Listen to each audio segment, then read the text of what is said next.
I worry that our conversation wasn't that interesting, but I just feel like we were just like kind of disagreeing on whether we like this story.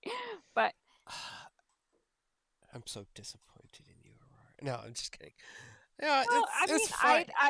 I don't want to go like I I want to respect that this is something that appeals to you. It's just, not everything is for everybody, and You can I say it understand. sucks. I'm not gonna get offended. Well, here's the thing is that there's a lot of things that I know that other people like that I don't like, but how many different It authors? Do it you kind just go of into one author and you delve really into it and like they have like 50 books and you read all of them? Is that your like mythology? Like methodology? not necessarily. I'm more interested in like the books. So let's I'll give you a good example, like the Horse Heresy. I know you tried to read it, but it's I think you're yes, sir. How about you recommend the next book? Um, Well, but I think that's my question is because like Horus Heresy that has this very deep lore that's very sci-fi, it has all these different things, and well, I it's like a very really like expansive deep book series, right? yeah, and I like the world building aspect of it, right? So I like, you know, it's episodic, but each piece of the book builds the bigger story, if that makes sense. So you get a like what's going on everywhere because it's a vast property, right? And that's Yeah. kind of why I like um the H.P. Lovecraft. It's because, you know, yes, you're maybe reading about somebody reanimating somebody, right? But where is he getting his ability to do that? Are you 100% sure it's him? Or maybe it's like the power of an old one or something else, right? And Interesting. and you kind of have like little pieces of the puzzle. And then once you, well, I guess, read his whole, you know, all of his 'Cause books, you get the whole picture and you can kind of piece together, oh, okay, like in the Dunwich Horror, what is yeah. this book he keeps talking about? Well, if you've read some of the other stuff, you know that that book he's probably referring to is the Necronomicon. And, you know, these people aren't comfortable giving him that because they're aware of what it can do. So you really enjoy the lore and the world building aspect of stuff. Like that's what is the biggest appeal to you Well, yeah, as long as it's good. I mean, there's crappy ones out there that I've gone, this is garbage. within the series or just like books you've tried to pick up Well, that okay. don't. H.P. Lovecraft is not all of his stuff are great, right? No, I think there's yeah, you're right. there's some good When you ones, start there's some developing as okay a skill. ones, and then there's some lame ones. Well, just even in general, there's some like meh, these are kind of boring, but I'll just power through it.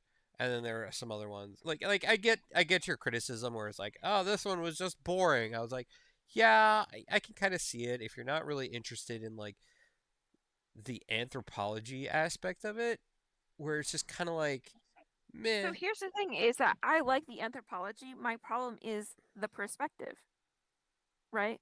What's wrong with the perspective? Just out of curiosity.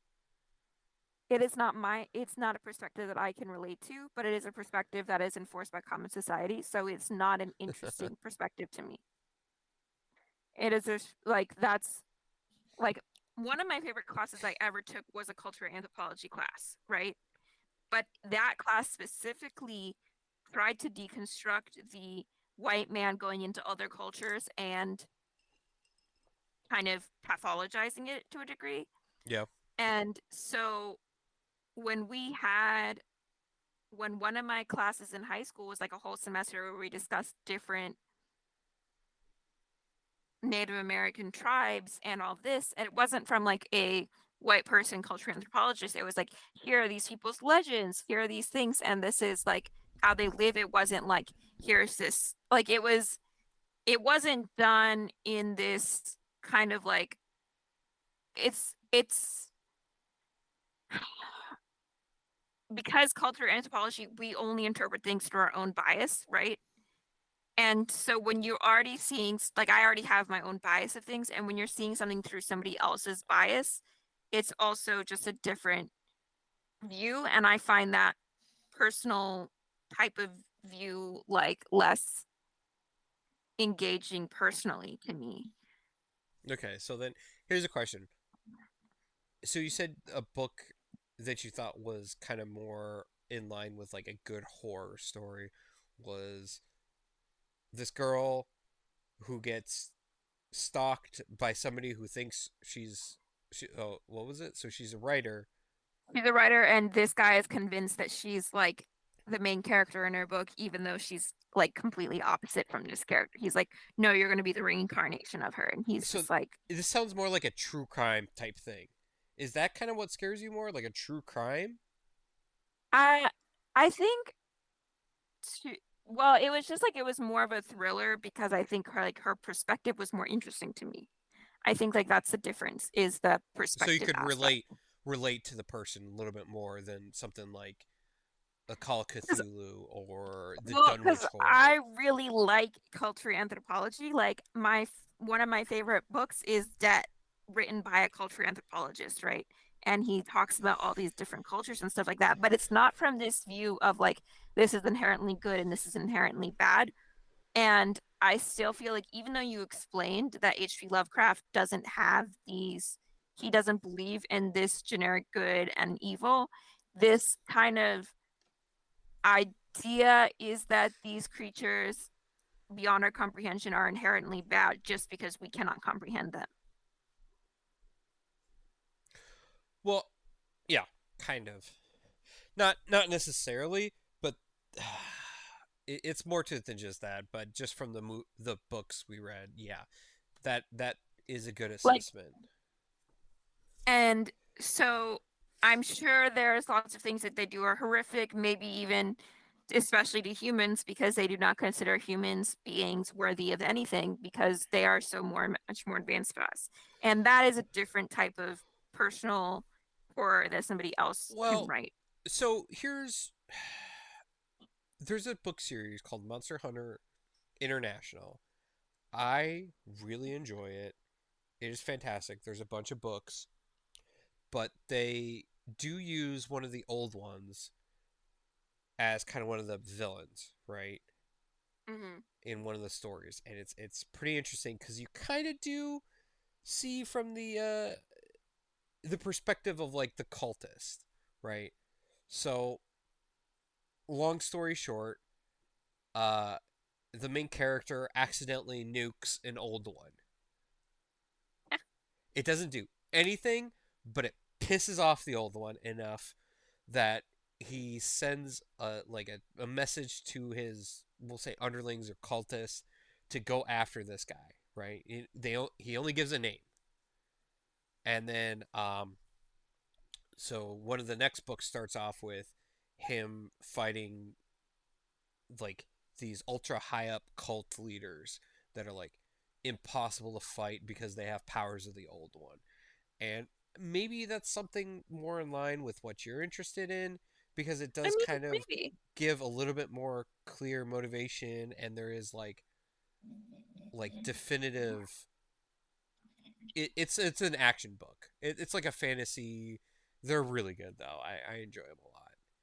Well, okay, so my question is, you kind of are very into sci-fi and stuff like that. Hmm. Um, how many of the books are written by women that you read? I don't really pay attention to the authors to be honest with you. Okay, well, how many books have a girl as the main character then? There's actually quite a few. Okay. So for starters, um, I really enjoy. I go out of my way to get. This is for Warhammer 40K, by the way. I go out of my way and get the Sisters of Battle anytime there is a book There isn't too many just because they're not as popular faction. Although they are these days, they're actually fairly popular and decent on the table. But um, those ones are always pretty interesting. Hold on one second. I gotta sneeze and it's not coming. Oh no.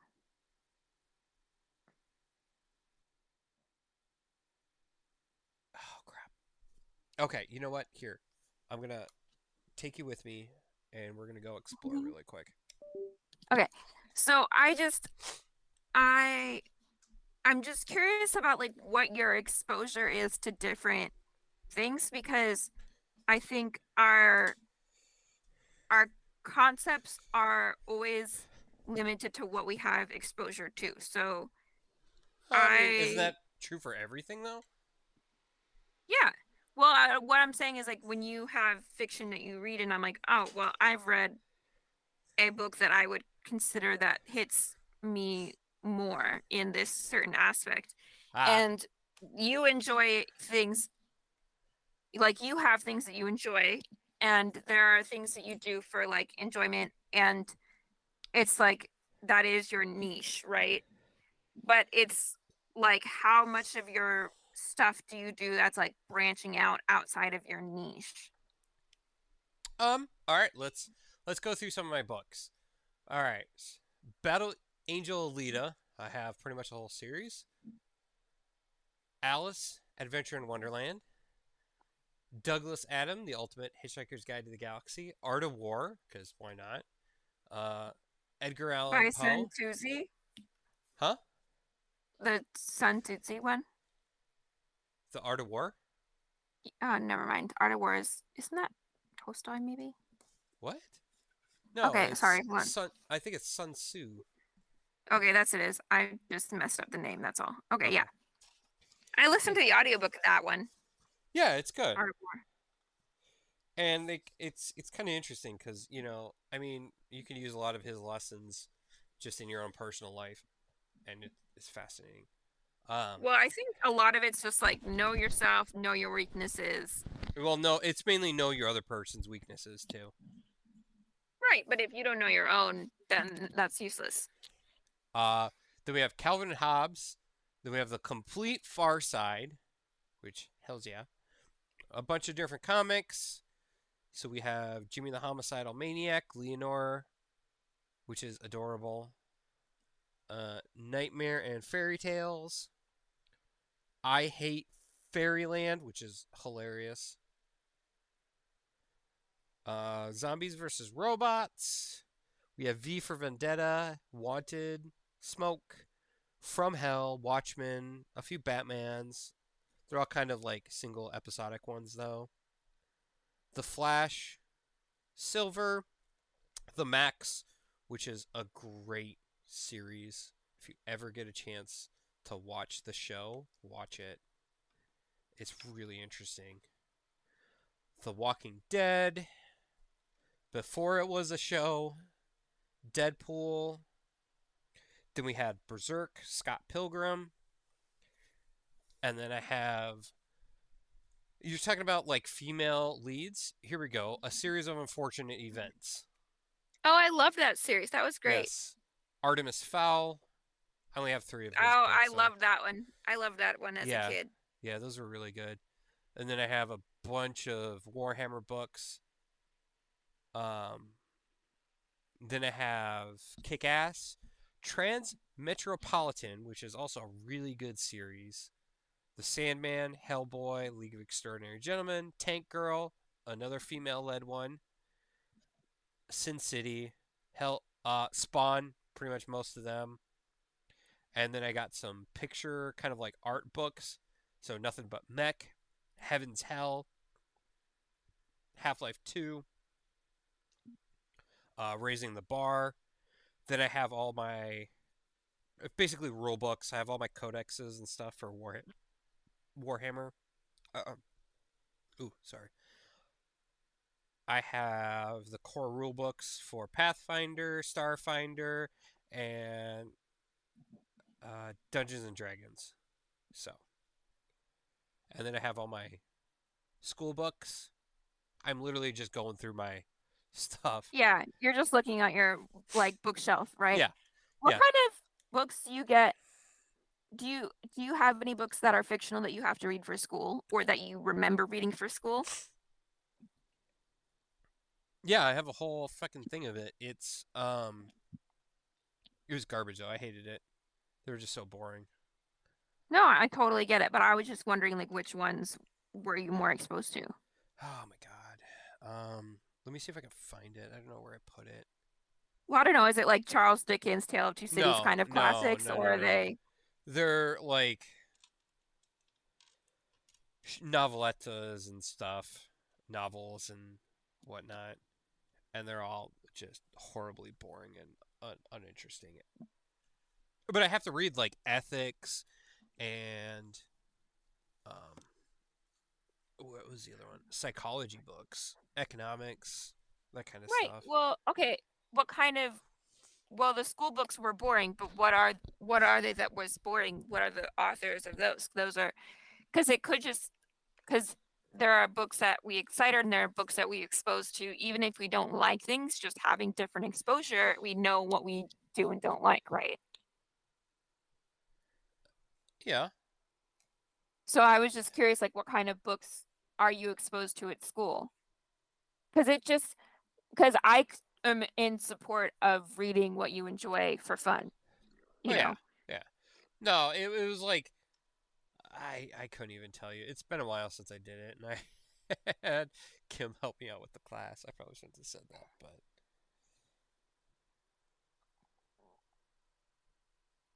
Okay. So you don't really remember them that much. no. Did But any of them they were like, oh god, what is it? So there was like this one story about this African American family, and they had like a blanket, and this girl comes back from college, and she's all like, we'll call her woke, but this is like the '70s type, like Black Power type woke. And then she's like, "Oh, I'm gonna take that blanket." And she's like, "Why do you want that quilt?" She's like, "Oh, because it's been in our family forever, and it's super important, and blah blah blah blah." And she's like, "Well, what are you gonna do with that quilt?" She's like, "I'm gonna hang it up on my wall so I have clout." And she's like, "No, you're not gonna get it because I'm gonna give that to your sister because that was she's getting married and this woke Black Power sister was like, "What are you doing that for? This is important to our cause," and blah blah blah blah blah. And she's like, "She probably will use that quilt," and she's like, "Yes, that is the point of the quilt." And so there was that story. I couldn't tell you what it was off the top of my head, but it was just like it wasn't bad, but it was kind of like It was, Okay, so that's how I feel about these books that you suggest. no, Not that I want to read no. not that I want to read that book either because that does not sound very fun at all, but It was like a novel. It was very short, but I had to yeah, write a paper on it, so it made it even worse. no, but that's why I asked like what kind of things are you exposed to because like there are the things that we read for fun and there are things that like our school exposes us to and they're like is your school trying to like give you different perspectives from people in their books and it's just that you gravitate towards this one specific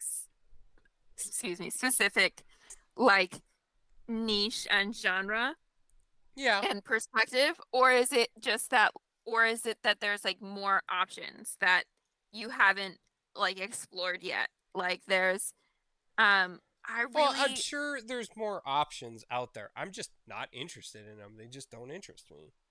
so the fifth season is this book that starts with the apocalypse. It's like the dead earth, like the earth like is literally out to kill you. And it's such a I feel like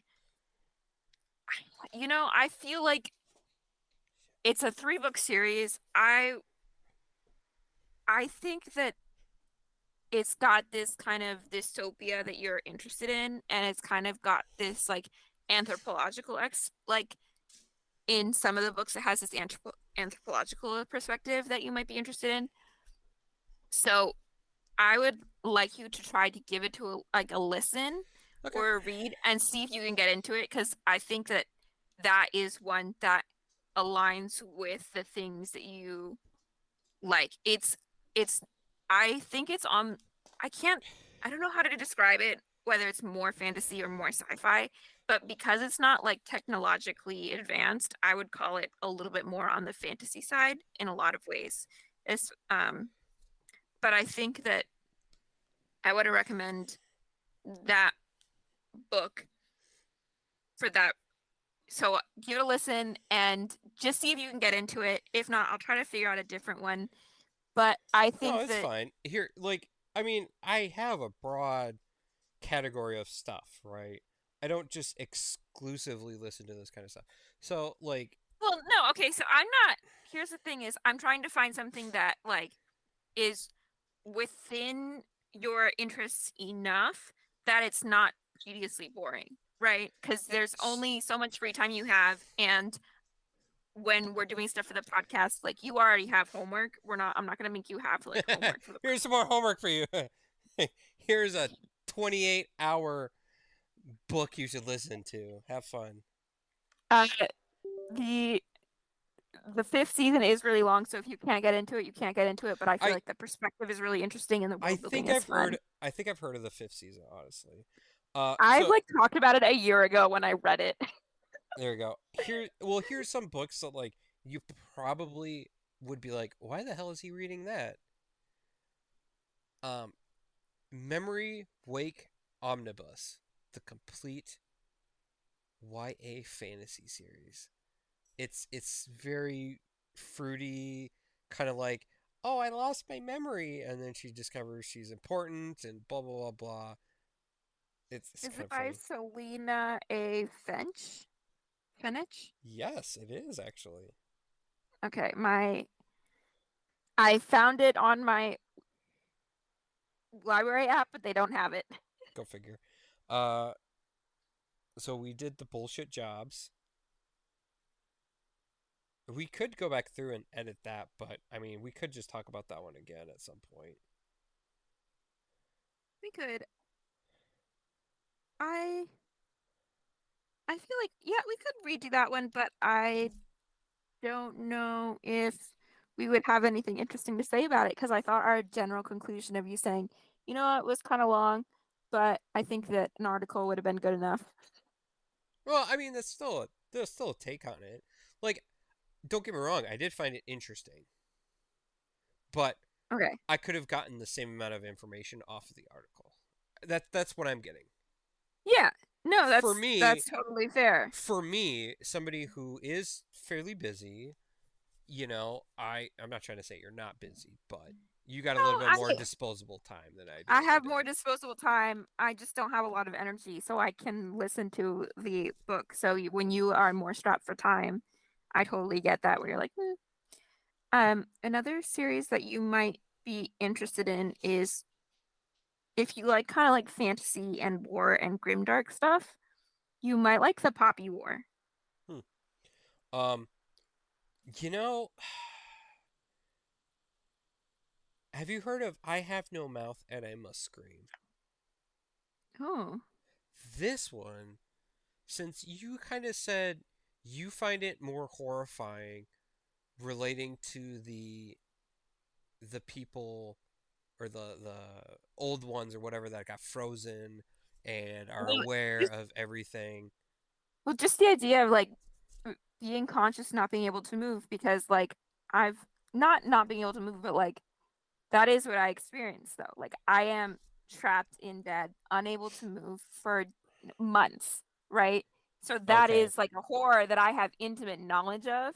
And so here that's what I can like that's why that scares me is because that is a horror that I never want to experience again. Like here I let me have, you know, it's just the title alone should give you all you need to do. It's I have no okay, what is it? Oh my I god. I have no mouth and I must scream. I looked it up. Yeah. It's by Harlan Ellison. Yeah. Read the summary on that. It's kind of that might be more up your alley for I'm not gonna like if you want to read it fine. If you don't want to read it fine. That would be one of those I wouldn't mind talking about too, because that one leans really heavy into the like body kind of Or horror. Not so much like body horror, but like I'm trapped and I can't do anything about it kind of horror. yeah, okay, because like I'll see what I can do. There's a lot of hold on library, so I'll read a sample and see. But it, Well, I mean, that's a short story. That's very short. You could find it on YouTube. Um, no, okay, maybe I'll do that then. and Because it is a game too. because I, um, yeah, because like for me, I think like what scares me in horror is like something that's preventable, but you personally Is don't I'm going have to the go power to. to change anything.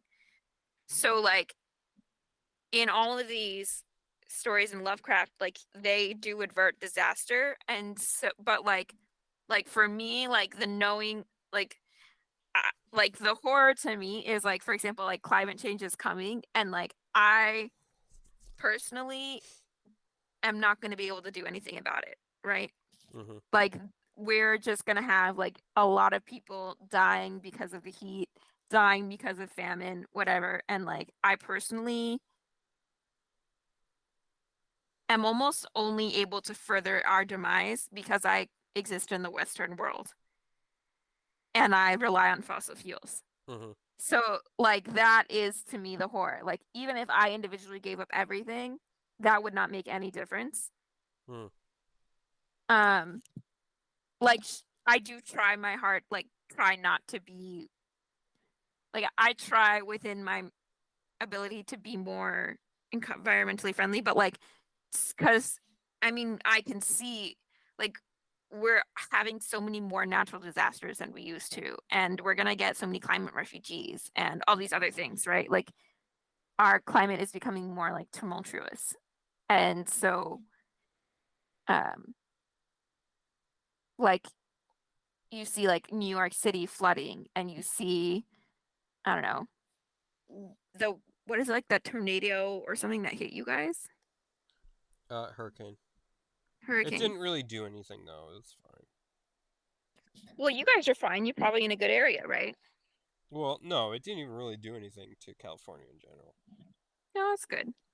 I mean, It was hurricanes are kind of very. like happen on a semi-regular basis, but there are certain ones that just get worse. Like there's this island that a volcano blew up and killed everybody on it recently, Hmm, but that's not climate change. That's just that's just a the earth volcano. is yeah, that's just the earth being bigger than you and not being able to do anything about it. Like um, so like natural disaster type things. yeah. So, I I have no mouth and I must scream. I think is up your alley because what happens is the world blows itself up, right? And there's a computer called AM, which stands for I am, I believe. It basically, is a play on I think, therefore I am, Okay. and it basically is a supercomputer and destroys everything, right? Every single Okay. person on Earth is dead, except for like 5 people that this just computer is torturing constantly Okay. I will because out check it of out. spite. It's fairly short. Um okay, so the ones I suggested are unfortunately very long, so that would be a problem. I'm in the middle of reading the Poppy War series right now. I'm like halfway through. Like I'm 40. mostly through the second book. This one is 40 minutes, and this is Oh, the book. This is the story. It's 40 minutes long. It's a short story. okay. I'll check it out then. Is it on YouTube? Yes, it is. Here, I'll send you a link. Let me pause that. But there's some other ones that he has, but they actually made it into a game, which is actually pretty good too.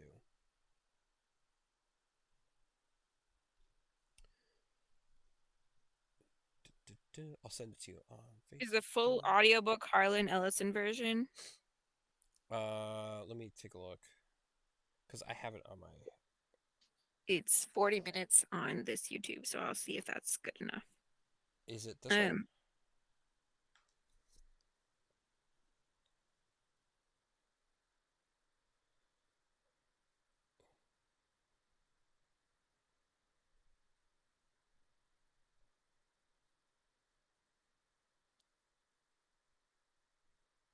yes, that's the same one I found. Yeah, Okay. perfect. Okay. So Uh, I'll check that out. Because even if it's just 40 minutes, like that, I have free time. yeah, Um, it's not too intense. okay. Do you like dystopias or do you like war stories more? I mean, again, it depends on the story. Okay. Because if we're talking like movies or books and stuff, yeah, it Well, depends. because the fifth season is much more kind of like dystopia, post-apocalyptic, and the Poppy War is very much like war.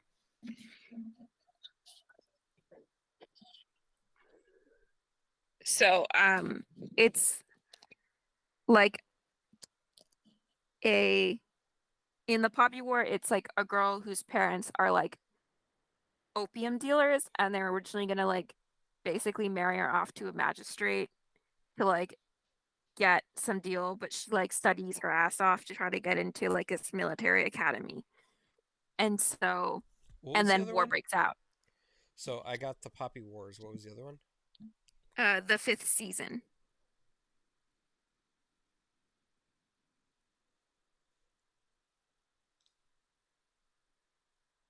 And then you said there's a few of those. The fifth season is also 3 books, so they're both like really long. So I'm gonna try to think of maybe a better idea. Those are just two that I have read that I think are more aligned with things that I think you might be find interesting. But they are really, really long, so it would probably like take you time to get through it. So it's just like maybe read like, I don't know, the first paragraph or like the first like chapter and see if you would even get into it. Um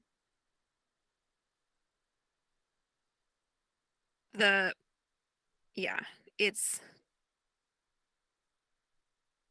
I personally feel like the sorry, this is Bing, bing. the fifth season and Yeah, I got it. I'm looking at it. okay. Well, I'm adding them to my. They have the book track edition and then like the normal one. I don't know what's what. Okay, so both of these are like 3 book long series. So it's and they are long books, but I do think they're enjoyable. I think that these are the ones that I've read that are more your thing. Like more in like our common overlapping interest um in like things. But it's definitely different from what some of your stuff that you suggested is, but not like too different. I don't know. Okay. We'll see. Like the perspective, I feel like the subject matter is similar, but the perspective is different, and I think that's like the biggest thing. Because like your niche is like sci-fi, and like when I just want, I like my niche is more on like the fantasy or like contemporary romance when I like just want to read for fun and like not think about things. Well, Even I though like I'm not saying I don't like fantasy. like I I like science fiction do. too. It's just like I'm not this is not like a criticism. It's just like the things that you're drawn to that you read for like fun and for enjoyment that like you can I just go through like water, right? let me explain this. Like I haven't really okay, let me try and find some fantasy ones I have on here. Lord of the Rings, obviously. You know, uh, I think Lord of the Rings is good. It's just kind of I know Kim wouldn't appreciate this, but kind Actually of like boring. I have a like I like like was like like 1 or 2 chapters away from end like finishing the first book. I put a bookmark in it and I put it down in high school and I never picked it back up. No, I feel ya. Like great. The movie's fantastic. Top notch. Earn everything, all the awards they get. The books, I just can't. Can't do. Well, here's the thing, it's like he is great at world building, but people who are good storytellers and people who are good world builders are different people. And I personally like consistent world building. And I am a type of person who likes to create worlds. Like I like world building. That's something that I enjoy for fun. Like when my friends and I discuss things, like we discuss world building and characters and all this stuff like that. But like I'm not good at storytelling, and I can tell when somebody is a good storyteller but really bad at world building. And so what he did was he created a world that everybody could easily base their world off of so they could tell a story within that world. Another good series I like is the Ender's Game. Those ones are really interesting too. Sundiver Um, is pretty decent. Uh, I like the Conan the Barbarian. Those ones are pretty decent. okay, so I don't know if this is okay, it technically is horror. It's called What Moves the Dead. I've it's 5 hours. And I read the book. It was really a short little novella, and that one was pretty fun. But my friend said that he didn't like the audiobook, like listen, like I because I read it. My friend said that he didn't like the audiobook version of it, like he couldn't get into it. So I don't know if that one is doable or not, but it's a good kind of fun horror that is short. Okay. Um, that one I think is like not a like tremendously long series. I've been it's on my list to try to do more sci-fi, but um it's it's just an it's not like a criticism, it's just to know like I know what books I read for like fun and like when I just don't want to think too hard and when I you know what I mean? Mm-hmm. And what books I read to like challenge myself and make myself go out of my Well, we like still comfort need to zone. talk about the Ark of the Scythe books. Yeah.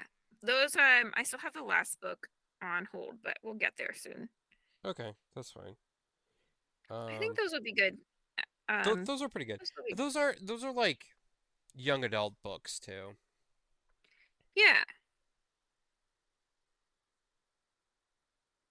and No, because like yeah. I enjoyed those ones. I did not like. I wasn't a huge fan of the last, like, it's called The Gleanings. It's a bunch of short stories from, like, different people. So they go over, like, Madame Curie, some of her early starts, and some of the other stuff. I was just kind of like, meh. I thought Yeah, the actual story was more interesting. that's fair. I feel like there is something interesting about the story. I think that um I don't know, we'll have to see how the toll finishes, how I finish it. But there's like books I read to like try new things, and then there's books that I read just like for funsies, and those are different types of books. Like so the do you remember when I told you about there's like this book that like I was like having such a hard time getting through? Yeah. It's called Black Leopard Red Wolf by Marlon James. And apparently other people also have a hard time getting through it because his like writing style is kind of like on the unique side. But it's like it's a good book with an interesting story. I just like it's just like not easy to read. Not that it was like hard or boring, but it was just like so jarring from how I think that it was so hard. And Hmm. like that is the kind of thing that I'm talking about where it's like it was so sometimes things are, just different versus like Once and Future Witches and like Her Majesty's Royal Coven are just like very easy, like feminist witches books, like they're not hard for me at all. Like they're fun. those are just things that like I read for funsies, not like to like learn new things. Um, if you um if you like science fiction and like reanimating the dead type, Our Hideous Progeny was fun. Well, Uh, here's the thing, too. Like, I like more comic book type stuff, too. that's the other thing, because That's a that's good point. kind of how I got started into reading books was comic books. Because Comic books are great. I hate reading. Honestly, I just get bored of it, and it's just That's fair. I can't do it. That's actually a very good point. And like I love comic books, um, and I don't have really any manga except for like, well, that's the other weird thing. Like, I understand manga's huge and everybody reads it. It just, eh, I'm really not interested in a lot of it. That's well, like that's the thing about manga is like there's so many different kinds that it just really depends on like what you want to read. I go through different um phases, but that's a good like yeah, we should do comics. Oh, this is how you lose the time where is really short actually. Um that one is 4 hours and that one is a novella. That one became really big. Um Which one? this is how you lose the time where it's science fiction and it's a love story. Hmm. Um but it's got like time travel in it. It's like a um it's like somebody on Twitter made the book blow up like a few months ago, but it's about these like two warring fractions and like one is like basically like a hippy dippy future and one's like a machine future and they're these two enemies that are one's like one is red and one is blue and they are like always thwarting each other in the time continuum and then they start writing each other letters. Interesting. Um. Oh, I thought. I it's just FYI. I have been recording this just maybe like an extra I behind the figured. scenes. Oops. It's just for shits and giggles.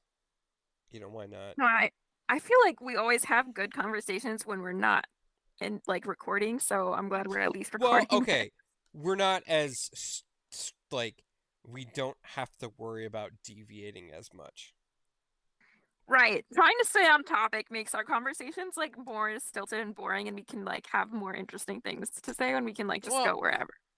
here's the thing. I think after the first 2 months, we can kind of go back to the normal, um, deviating wherever the path goes kind of conversation. Yeah. So I won't be as stressed about it, or like, okay, well, we're following this kind of locked into Yeah. talking about a few. I felt like the last one though we just did wasn't all that bad. We had enough to talk about. We could talk about the three different books without much, and they're all kind of different enough that they all kind of brought something different to the table. Yeah. Well, I think we were able to do it like within a reasonable amount of time, so it was just like anyways, I Hmm. thought it was good. No, it's good. So, Kim said, we did post the last one, by the way. So, yeah. so we're gaining. We got like 40 views on our first Okay. one, which I would call a mild successful for us. That means it's getting picked up somewhere and being shown. That's good. I'm glad. I've been trying to promote it on TikTok, but it's mm, my initial first involvement has died down a little bit, but we will see if I can like try more. I will see what I can do. Okay. Um, oh, there's this very short book that is I honestly didn't recommend it, but I was like, this has a lot of characters doing drugs. I bet Eric would think it was fun. It's called High Times in Low Parliament, and this girl is like elected to go join parliament and it's like these fairies have these humans like trying to run the government and if they don't succeed they're going to drown them all. Oh my gosh. But it's mostly just like her getting high and trying to write everything down, and it's more of the style that I think you would like, because I thought it was going to be like a serious political commentary or whatever, and it was just like, this is so stupid.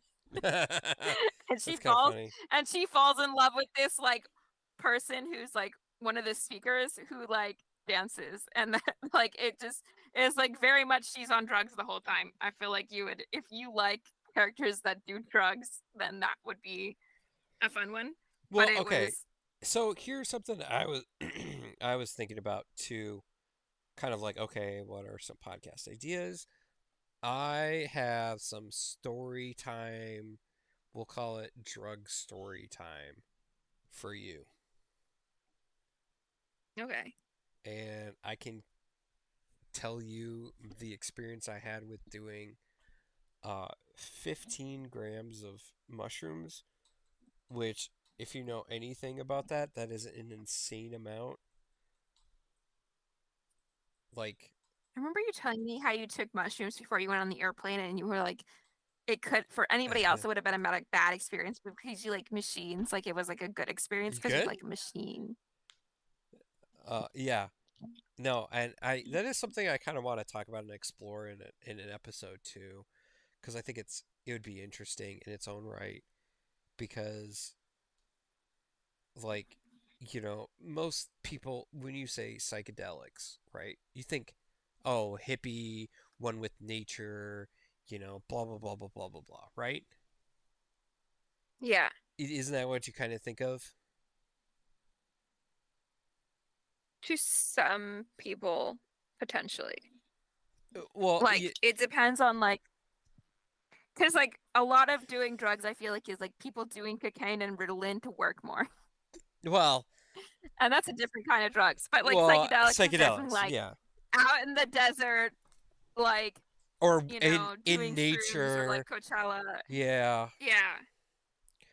Um, where I found it's really attuned to the person, if that makes sense.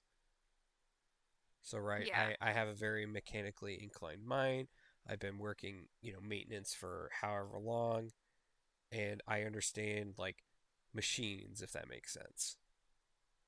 So being Yeah. in that kind of environment where normally, somebody would probably freak out and just hate it This is and like be miserable, this was a good environment for me. this is like how people call like the city like a concrete jungle, right? But like to me, I love the city, especially when you have like people and like a different thriving community, you know? Like, so I agree with you. I think it definitely is like when we're more familiar with something, we find the beauty in it. And I think that, I don't know, I think like a lot of like hippie, like certain we have these mild views that are almost hippie, like we stereotype them as hippie-ish, but we kind of underlyingly as a society believe them. Like, and nature is inherently good and human society is inherently bad. And like the city is inherently bad and things we create are inherently bad and nature is like inherently perfect. Mm-hmm. And it's just a very um I don't know, I feel like that's not necessarily true. I think you can enjoy nature and it can be good for us. And also, like the Yeah. things that we create can also be good things that are like Well, that, like we create things because, I don't know, there's like for necessity and for art, you know? well, how should I explain it? If you how should I explain this? It's kind of hard to explain because it's a very nebulous concept. So you look at, let's say, you pick up your phone, right? That Hmm. has its own history, not just for you, but so you pick it up, right? I pull off my case right there. You had to have a group of people to design, engineer, test a case. How long did that take? Then not only that, manufacturer, they got to figure out how to mass produce it. So you pull that off, right? Yeah. There's that history with just the case. Okay. Well, now you have the phone. Inside of the phone is a very extensive mini computer, essentially. And you have to have all the engineering and all the prerequisites to get to that point, right? You know, Right. and you can look that with anything as simple as a bolt. How did we come up with that design, right? There's that history. There's that. I know it's kind of, but like it's kind Well, of okay, so actually insane. I so agree with you, but like um from a totally like so I am interested in kind of like the fashion aspect, and there is this like development of technology that influenced fashion, like the industrialization in like the flapper era. They could only create kind of like simple dresses, so that's why that Hmm. became more quote unquote fashionable. Like that became big. Do you know when like the T-shirt was invented? Mm-mm. Basically, the military kind of invented it, like for like World War II ish. Well, they needed something to like have their soldiers be able to wear under their clothes that could be easily taken off and washed. And there's like a lot of, and then it started like originally it was like this long john type thing, and then it became the T-shirt and like, and then the this guy in the 1950s wore it, and it became like a symbol of masculinity, and it became like super popular. And now that's like what we all wear. The current chemise is a T-shirt, and but even so, Cyborg Manifesto kind of talks about this, and it talks about how like as like we create machines, like it creates certain amount of liberation. Like for example, like women would still be in the home doing the work if we didn't have washing machines, dishwashers, sewing machines, like all these other things, right? Yeah. Like feminism, like the well, because I know that you like couldn't get into it, but like the Cyborg Manifesto talks about how like feminism should embrace Well, a like I couldn't get into it technology. because I didn't understand a word she was saying. No, That's why I I totally couldn't. get it. And It I was like just super jargon heavy, and I 100% respect it. And I think that actually like Bell Hooks talks about how like feminism being jargon heavy is like super stupid and terrible. And this art like that her the Cyber Manifesto is like notoriously like difficult to understand, and it has like both a lot of abstract thinking and a lot of jargon, so like I totally get it. So I just wanted, so she talks about how like women, there's a women's movement that's like, oh, women should be like, women are inherently more natural, we're more this, like more like mother nature, etc., etc. And she's like, no, like we should be embracing technology, like feminism as like is able to develop because of technology. But as we develop technology, we should be thinking about also all of the women who are making our technology. mm, Like yeah. it was like a very duality type of thing. And I think that that was like, I don't know, I think this she has like discussion of like humankind and machinery is like a very like symbiotic relationship, and that we should stop, as technology develops, we should stop thinking as a binary. Like we should stop thinking like, oh, mind or body, like male or female, mother nature or machine. Like we should accept that all things are like together kind of. And it was when she talks about how all of these little machines like helped us, like I don't know, I I think about it now in my everyday life. I think about all of the machines around me, and I'm like, oh, this like really changes things so much. Like I didn't think about it until the Yeah. article.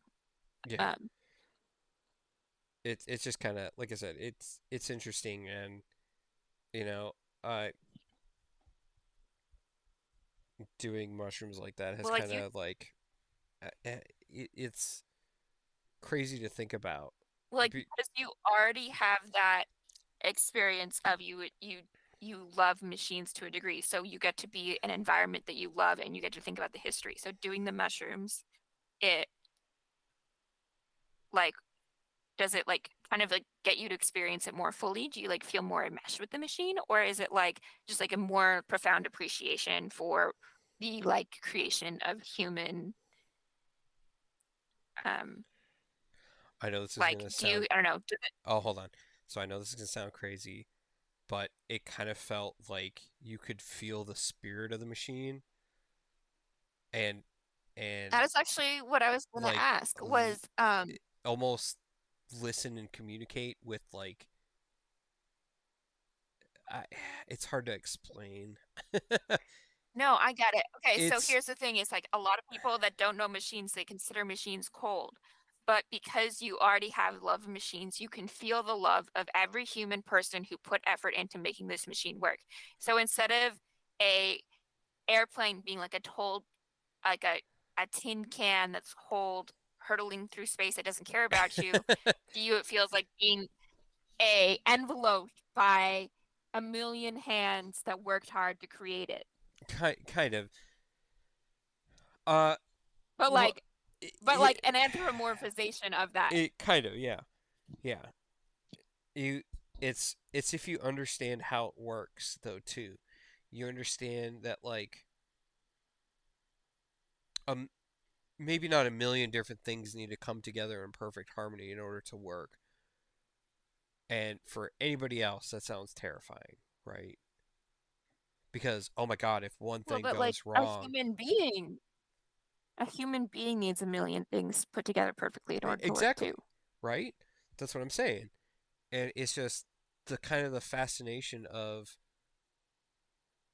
yeah, even if something hypothetically goes wrong, it's fine. Because in It's order, fixable. well, not just it's fixable, yes, everything is replaceable on the aircraft, pretty much. So any kind of shape it's in, you could replace it and it'll still work, which is kind of cool to think about, right? Because there's, That is, I think that's important. And that's actually um a lot of people talk about from a sustainability perspective how we need to get back to that because for example, like especially with the i the Apple iPhone, there's a lot of machines are created to be more user friendly, but because of that you can't fix things anymore. well, And so that okay, creates just like this huge amount of weight. the problem with the iPhone too is the planned obsolescence, right? So they deliberately slow Absolutely. down Yeah. the old models.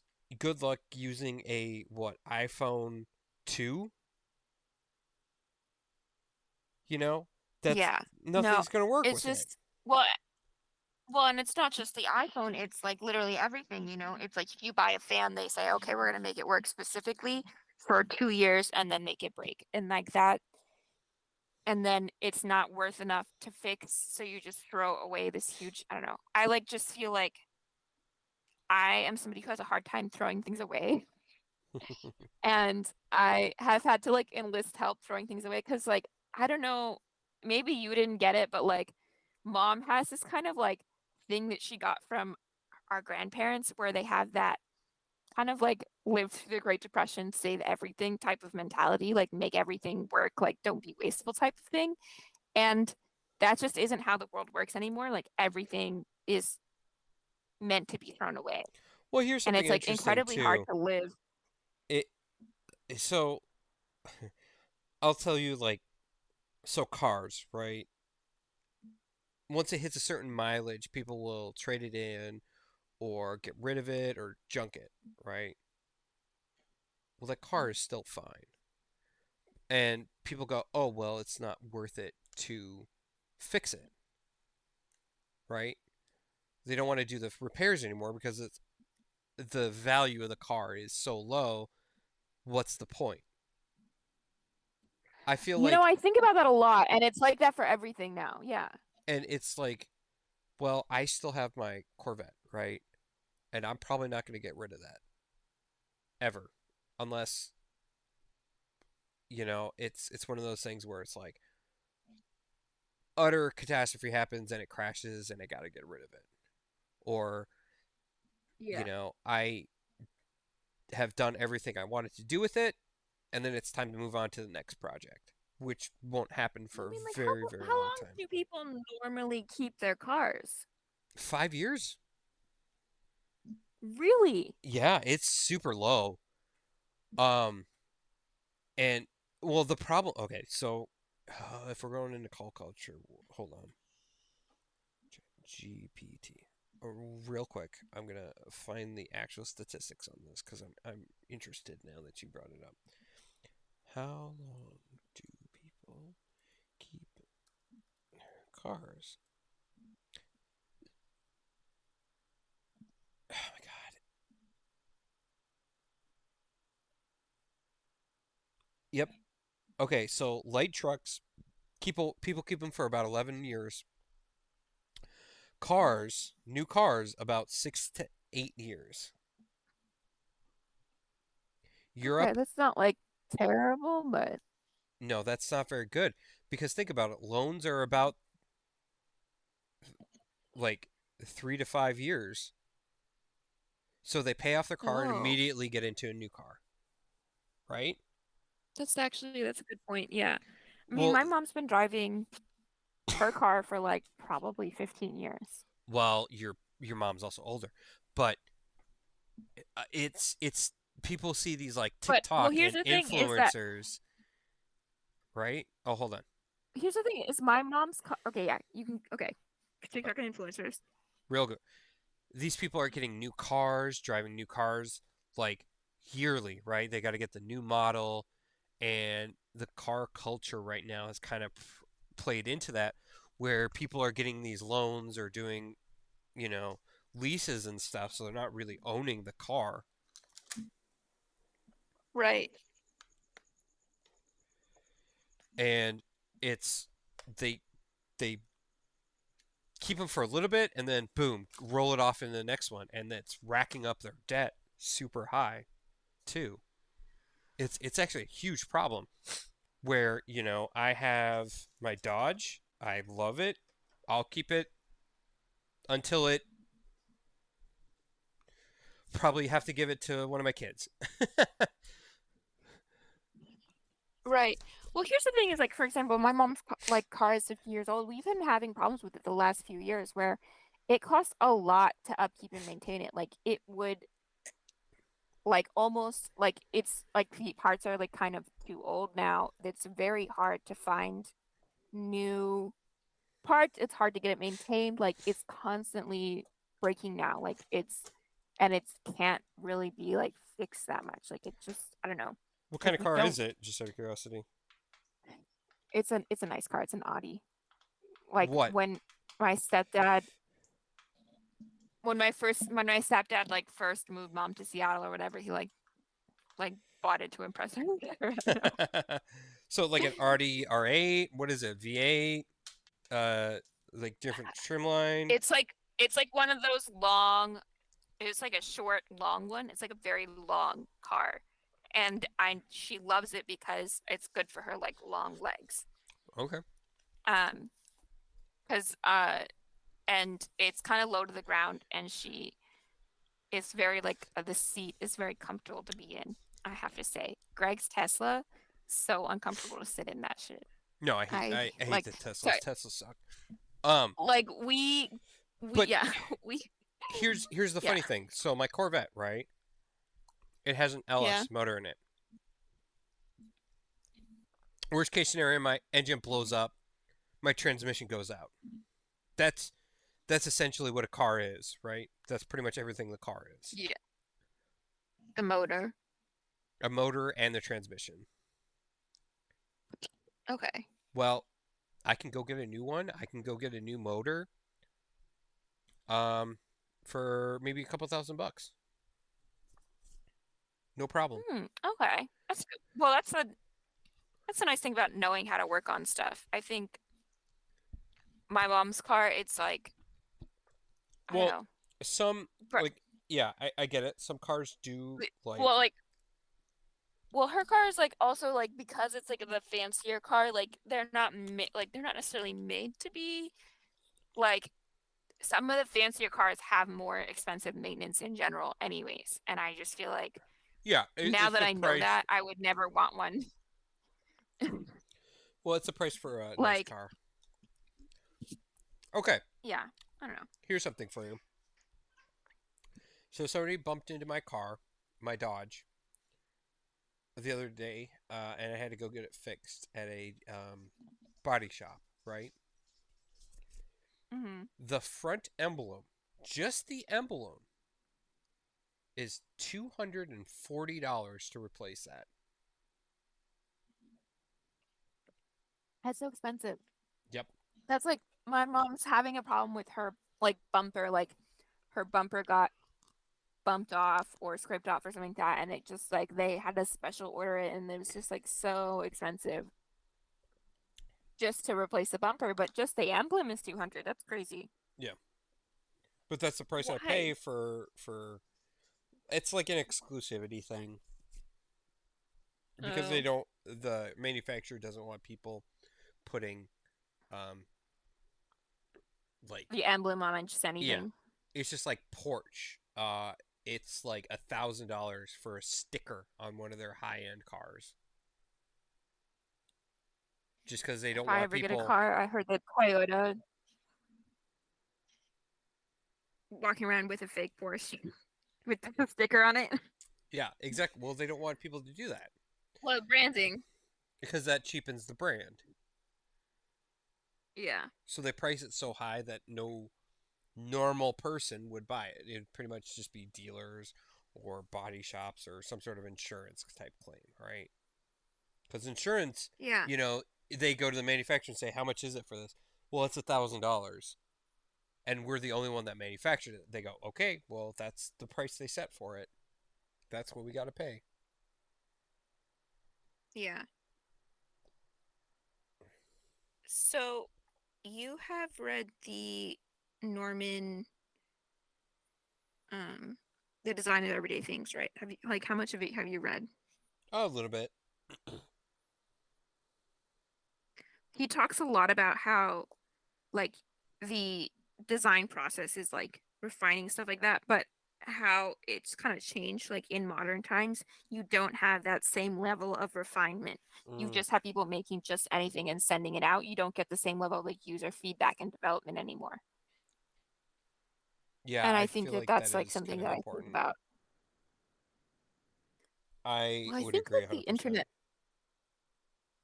right? Well, I think like that's like I feel like that's kind of like we're losing. It's gonna be like come like a lost art because like I feel like with the internet, it's just about set like advertising, and there's no kind of like consumer safety almost. Like you can just like even like Amazon can just sell anything counterfeit.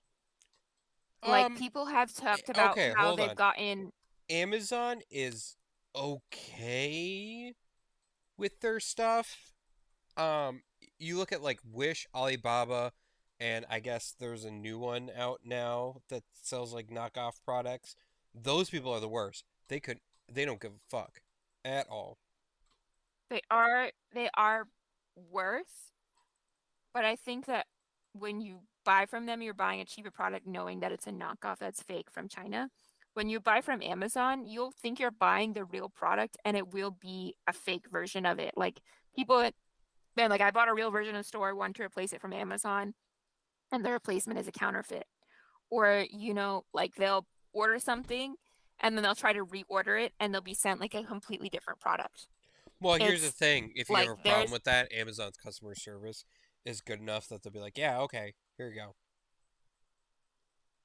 To some degree, yes, but they've now that they have a monopoly, they they stopped 2 day shipping, they stopped a lot of returns. Like they have like they kind of like don't allow um like it's not like to some degree, yes, you can return it, but there's no like quality control to some and Well, you can report them the amount too. of returns. Like I've had to do that a few times. Yeah, that's true, but they they make returning stuff so much more difficult now. Like I've tried to return things and instead of like before I used to be able to print something out and just send it back in like the USPS or the UPS, like now I have to like go find a random Amazon store like far away. Like they made it more complicated to return stuff. Like they used to make it easy and now they make it No, hard. that's no, they haven't. That's way easier. Cause you could just they'll just scan the thing and then go, okay, you're returned, you're good to go. Versus like Amazon UPS. I gotta go find the or the UPS store, package it So up, pay for the I have a return fee. USPS store. I have a USPS store is literally a block away from me. Well, they can. And You can choose which way you do it. You just gotta know how to choose it. no, like I have Yeah, no, now they want to charge me for using a USPS like yeah. They've label. always do that. Now you have to go into an Amazon store. No, they didn't. It used to be free. I think it depends on the seller. Because if you get I specifically only order from Prime now. Like I have had a few times where I didn't realize that it wasn't Prime and I couldn't return stuff and it was just like yeah, impossible. So I only order from Prime and you gotta look and see if it's the Amazon, like sold by Amazon. Because if you do it by sold by Amazon, you can like return it any way you want. If it's not, sometimes it like certain sellers will only do certain specific things. see, but what I'm telling you is Amazon Prime, they used to just let you return it any way you want and then they started making it more complicated and difficult. No, because I just I recently feel had to return stuff, and it was super easy for it used to be easier for me and now it's harder it's easier to for me. me. Well, I mean, maybe that's the problem, but like the problem is that they got rid of the older methods that were more accessible to me. And now, because you guys remember, like I need people to go out and do things for me. Like I only leave my house like once a week to go to a doctor's appointment. Like I can't do like that errand that's like your 15 minutes is like my month. That's like my one thing that I can do a month. So I have to like print that stuff out, get somebody to print it out for me, get somebody to return it for me. And if I can't do that in time, I'm screwed. So, it just gets more complicated. Fair. And they used to have a longer return window. I feel like the return window has gotten much shorter. It used to be like 2, 3 months. And now it's like 30 days.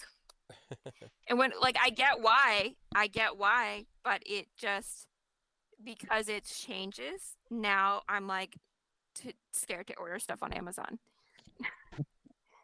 But I'm just saying, like, some of the problems with modern society is like with the internet, there is very little verification. And because it's so ubiquitous, there are people who go to like try to buy stuff locally. And those people are also buying from Amazon. They're just selling it in their store. Yeah. So there's like no um real like no handmade stuff, no distribution, like nothing. Like it's just Amazon is everything now. Of course. Amazon is God, heavy Have you worshipped. have you like done the like research on monopolies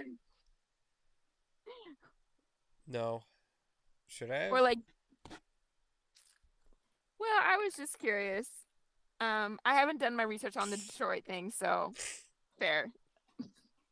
But it was just, like how bad monopolies are. But I mean, it's not just monopolies, the internet is bad too. But,